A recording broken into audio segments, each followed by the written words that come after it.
napulot niyo? Dadalhin sa bahay para may kasama yung isa. Spreading hand. Parang may lahi. Wala. Caspin lang. What's love and Oh, ang dami. Ito pa. my racing one.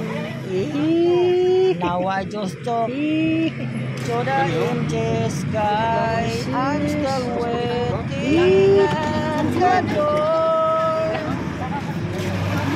where your love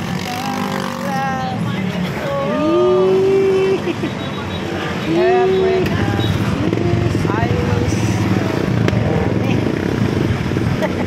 Lahat ng mga napulot mo. don't let Ilalagay sa karto. Ano yan siya? Mga pulot mo sa mga daanan. Yung pao. So ang pusa mo is sobra 100. 116? Grabe no? Oo. watch your Marami no. So ito pa yung iba. Doggy. Give your wing, Yun. step Napakarami po niya talagang alaga. Aso po alaga. Ito may mga sugat na. May mga sugat. still waiting at the door. Ano siya? Pwede mo siya ng dextrose powder. Where your Dextrose powder. footsteps Oo, ano lang yun. Pati pa yung isa. Nasa bilihan ng mga yung bilihan ng mga manok. Pagpatukan ng manok. Bilihan. Oo, yun ang ginagamit ko eh. Dextrose powder. Ganyan, no? Puro siya sugat. still afraid. Ayun pa. Don't know much Dami, no? Oo. Buti na kaya mong pakainin sila. May nag-sponsor din. Sa Kalapag ka. So hayaan mo, pagka mayroon yung dito magbigay sa video na to, bigay ko sa iyo. Kaya nabidyohan ko kasi marami kayong mga alaga. So guys, no, ang mga alaga niya ay 116. Ang mga alaga niya, mga napulot po niya sa iba't iba pong mga lugar. Itong mga aso at pusa ni nanay. So sana po ay ate po siyang matulungan para po sa pagkain po sa mga aso at pusa niya. No? Yan po ay napulot po niya lahat po yan. Pero siya po ay nag-alaga. Dito lang po siya nakatira sa, ano lugar po na? Ito po ay lugar po ng Yosiko. Malapit po sa Tayuman po. No? So ito po yung mga iba po mga guys. Ayan po yung iba mga guys. So, ayan. Sa nais pong tumulong po para kay nanay, ayan po, ate po siyang abutan po ng kunting tulong pag kayo po ay nag-aabot po ng tulong sa kanya. Ayan po yung mga alaga niya. Dito lang po sa Yosito nakatira po. No? Iba po sa sana. Sa loob. Sa loob. So dito lang po yan daw sa loob po ang mga pusa puro na sa loob. Yan po ang 116 na pusa. Ang kanya pong naalaga po ni nanay, no? Napulot po yan talaga niya daw sa iba't iba pong lugar.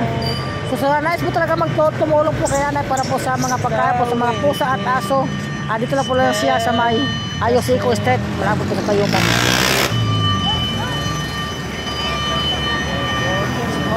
So hanggang dito lang po ang ating video po para kay nanay. Maraming salamat po.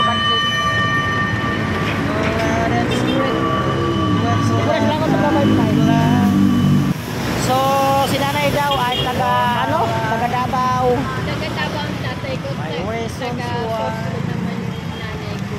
So yung kanya pong asawa po daw no ay namatay na daw po, pero ang kanya po kinakasama ngayon ay mga aso at pusa. Nakita niyo naman po yung mga alaga niya. Meron po siyang 160 ka pusa na napulot niya sa iba't ibang pong lugar. So lahat po ng mga pusa po niya no ay nakabaksin po lahat ng mga aso, mga alaga niya lahat ito nakabaksin lahat yan. So nais po gustong tumulong po para kay nanay. Pag-abot po tayong tulong para sa kanya, para po sa kanyang mga alaga. Yan. So dito ka kayo nakatira. Paano pag may hulihan? Wala naman. Sinasabihan naman ako. Sasabihan ka ng barangay. Sabi na ganito, corona. fix your time. Ikot-ikot ka muna. Oo.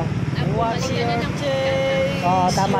Para pagka pag dumaan dito ang mga dog polo kay mga huli, wala na kayo rito, tamang-tama yan. Oh. Buti pa sa yung barangay. I step behind. So paano pagka umulan na, sana kayo natutulog niyan? Doon na kayo natutulog niyan. I'm still waiting. Kasama yung mga alaga mo. Malinis naman po ang paligid po mga guys, no? Ayan. Ayan. Ano pa ako eh. Yan yun, yogurt bagong panganak. Tinapon yan. Begins to Tinanong pa fade, nga yung ano eh. but the love So meron po daw siya ditong napulot po din daw na bagong panganak. So ayan po yung bagong panganak po. Ayan. Inalagaan daw niya yan po. Galing po daw sa patibang pulugan. Bagong panganak po yan na pusa. Ayan na po. Ako po yung tumulong kay tatay. Kaya nga sila wala sila dyan eh. Ayan. So dito pakulot. So dito si Casey yan. Si Alicia, si Michael. Ito ano pangalan itong dadala mo? Ito si Tom. Si Tom Tom yan. Okay. Yung si Bala. Oo, yun. Ayun pa yung ano, no? Ito po yung kanya pong location area po, no? So, dito po yung mga kainan po ng mga aso't pusa niya. Yan. So, ito po yung mga alaga niya. Dito po sila natutulog sa folding bed po, no? Yan po ang kanyang folding bed na tutulugan nila. At saka sabi po daw ni nanay ay bigay lang din po daw yan ng folding bed. Kaya yan po dyan po sila natutulog pag tuwing pong gabi. Pero pag umulan naman po, dito na po sila sipa-sipa po sa lugar po dito, no? Dahil malapadan po dito ang bubong po nila. Ayan. So yung pusa mo doon ay ano ba yan? Pwede sa matingnan o ano ba? Hindi. Wala may-ari. Sa akin ang susi. Ayun. Lang ako. Yan ang inaano sa akin. Okay. Kaya umaga pa lang. Kaya alas 6 pa lang. Nakahanda na po tayo. Ngayon, maghugas na lang ako. So kung mayroon sa'yong tutulong na paway ka ng probinsya, ano ba? Gusto niyo umuwi o ayan. So kung mayroon man po daw na gustong tumulong sa kanya para umuwi po sa Davao, sa taga Davao po si nanay. So yung mga kamag-anak mo na nandoon sa Davao. So ikaw lang yung nandito. So siya lang daw ang nandito po, no? Sana po matulungan po natin si nanay. Siya po ay gusto rin po daw umuwi ng Davao. At saka yung mga alaga niya ay isasama naman daw niya sa Davao, no? Kung mayroon talagang magbigay po ng tulong. So ayan po, no? So maraming salamat po sa inyong pagtitiwala. God bless po. Ayan.